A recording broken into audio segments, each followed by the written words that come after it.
मित्रों, हम सभी के मन में कभी न कभी ये सवाल जरूर आए हैं कि मनुष्य का भाग्य किस समय लिखा जाता है।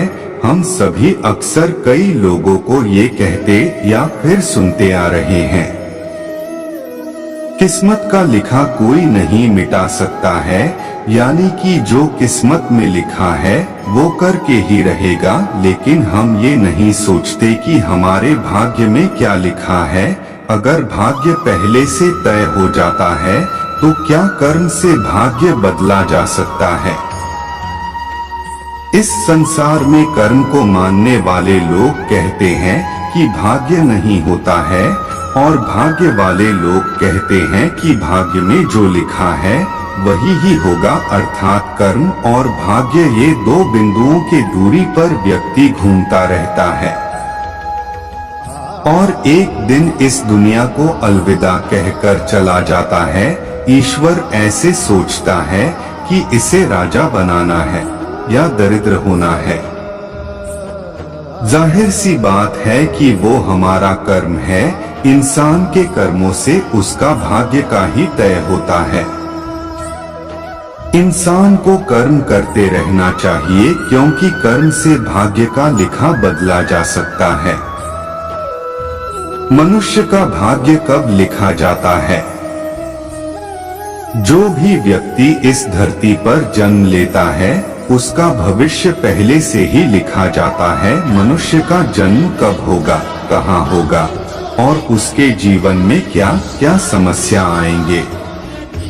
कहते हैं ये विधि का विधान है और इसे छाकर भी नहीं बदला जा सकता है। लेकिन ऐसे नहीं है, क्योंकि त्रेता युग और द्वापर युग में कई ऐसे लोग थे जो राक्षस कुल के होते हुए अपने कर्मों से मोक्ष को प्राप्त किया थे। इसी प्रकार हर प्राणी का भाग्य पहले से ही लिखा होता है। हम सभी इस सृष्टि में हो रही नाटक के छोटे छोटे पात्र हैं, जिनका जन्म किसी न किसी उद्देश्य से इस संसार में हुआ।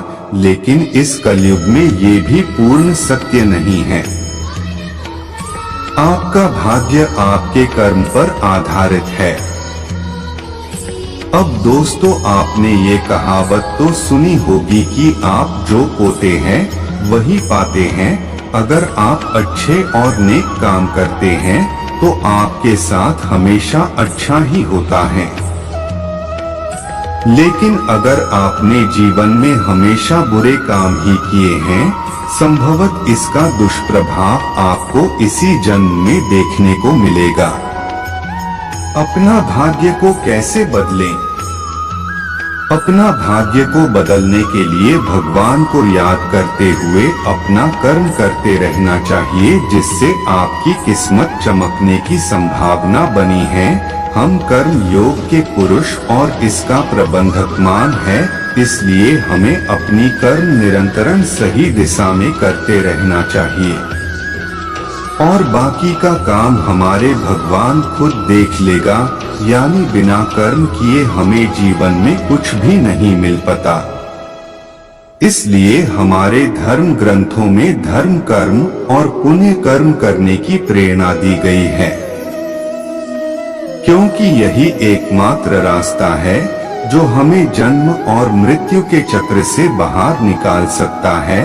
अनाथ बुरे कर्म करने वाले लोगों को भगवान के चरणों में कभी भी जगह नहीं मिलती है।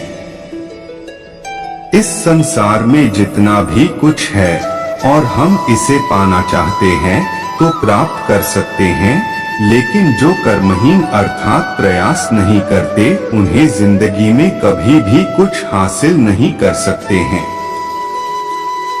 दोस्तों, आज के लिए बस इतना ही। मिलते हैं अगले वीडियो में।